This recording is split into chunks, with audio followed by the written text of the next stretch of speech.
What is up, guys? It is the Sound Alchemist bringing you 40 facts on the Warhammer 40k lore. Now, despite all this high wind, rain, hail, and tornadoes that we're having around here, it is still 40k time. Now, I wanted to give you this lore on the Death Masque quite a while back, but I never got along to actually getting the box set, which has the lore for Death Masque, Eldar versus Death Watch. I was gonna get it, but then I'm like, I don't really need any of the minis in here, so I'd basically be paying $100 for lore. So anyway, I found this article on Reddit of all places by GaryGibbon, which kind of gives us a good feel for the story. Obviously, if you guys want to read this yourself, spoiler alert, basically get the box set and read it there. But for now, the main gist of this video is to go over the Death Masque storyline, which paves the way to the fracture of Baal-Tan and overall the summoning of the avatar of Ennead, Yennead, however it is you want to pronounce it. And I want to have a little discussion about it, because in my opinion, well, we'll get to that afterwards. So here is 40 facts, kinda, on the Death Masque. Eldrad gets it in his head that he can pre-summon Ennead before he's ready by hijacking every infinity circuit in real space. By having Harlequin contacts steal crystal seers, the crystallized remains of farseers that are hooked into the infinity circuits from their final resting places, he can do this by using the psychic moon of Coheria, a vast moon-sized lump of psychoactive crystal in Imperial hands. However, there is a cost to this. If he does this, every infinity circuit would permanently shut down, leaving all the craft worlds and spaceships adrift, and the Exodite worlds open to attack. In addition, the resulting warp beacon would drown out the Astronomicon, dooming billions of humans to death by demons, and they would also be cut off from the wider Imperium. Eldrad thinks that the death of a vast sum of humanity and the majority of his own kin is an acceptable trade-off for the death of Slaanesh. However, nobody else thinks this. If he told anyone the truth of his plan, he'd be exiled at best. So he lies to the autarchs of Oathway and Samhain, and he gets them to deploy nearly 100,000 Eldar in the nearby Imperial dockyards to act as a decoy for his great ritual of betrayal. While the Imperials are distracted, he gets to work on his plan. Then, as he's about to finish the ritual, 12 Astartes drop from the sky and proceed to beat him up, essentially. The Death Watch tear through the Harlequins like they're cultists. The Dreadnought personally stomps into the ritual area and fires a plasma cannon point blank into Eldrad. Artemis, the watch captain, puts a bolt through Eldrad's Harlequin buddy, a death jester named Irium, who goes renegade and takes his personal troop away from the main Masque, who are busy defending the Black Library from a massive, renewed assault from Ahriman, after straight up telling him that he'd rather watch the Imperium fall to chaos than trust the word of any Eldar. So essentially the ritual is disrupted, the Death Watch leave, and the crystal moon explodes. Eldrad escapes into the webway, falling unconscious, and Ennead is denied his grand entrance to real space. And basically, everybody loses in a way. So that was the lore in a nutshell. Again, special thanks to GaryGibbon. There will be a link to this article down below.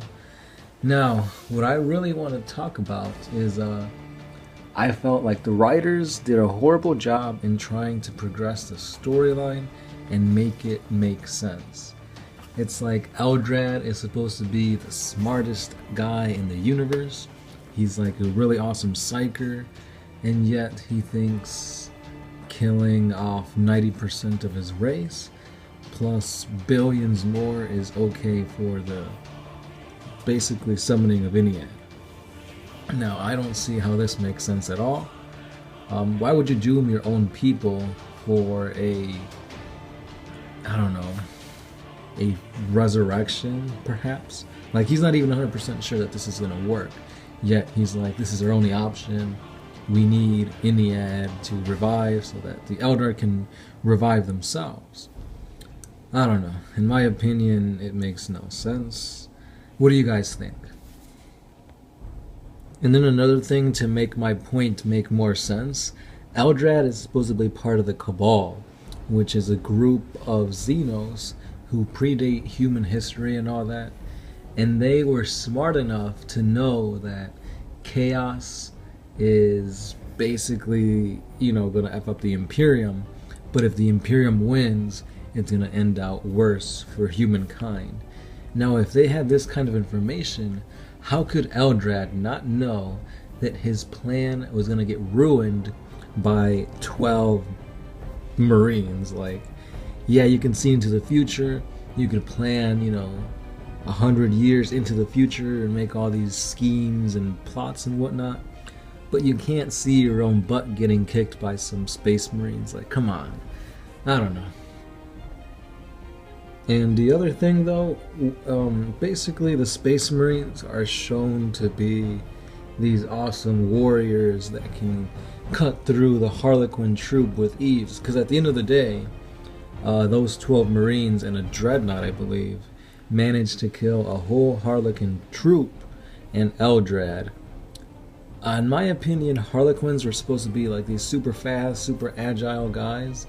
And yeah, they got their butts whooped. I mean, yeah, they did kill like 1 or 2 Marines, but like, that's nothing when you think about a whole troop of super fast ancient aliens losing to some Marines.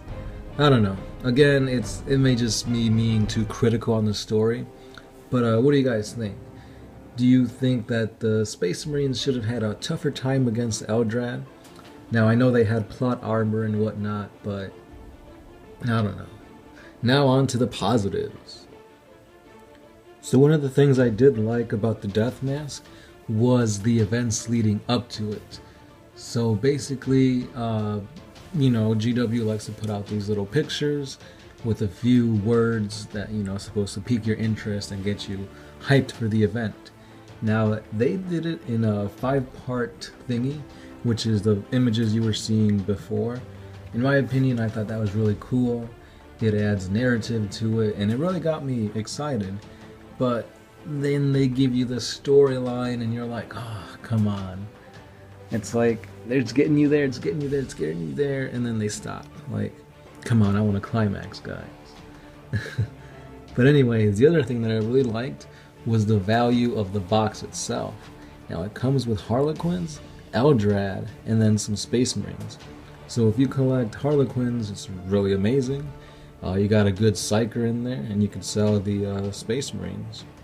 And then it introduced you to the Death Watch, which got a codex not too far after that, I believe. So that was pretty cool. And the last thing that I really enjoyed about this was this little conversation between Eldrad and Artemis. So here you go, guys. Slowly, the Eldar laid down his long barrel cannon. He made a sound reminiscent of a herald clearing his throat, and he held out his hand in a stylized gesture of declaration.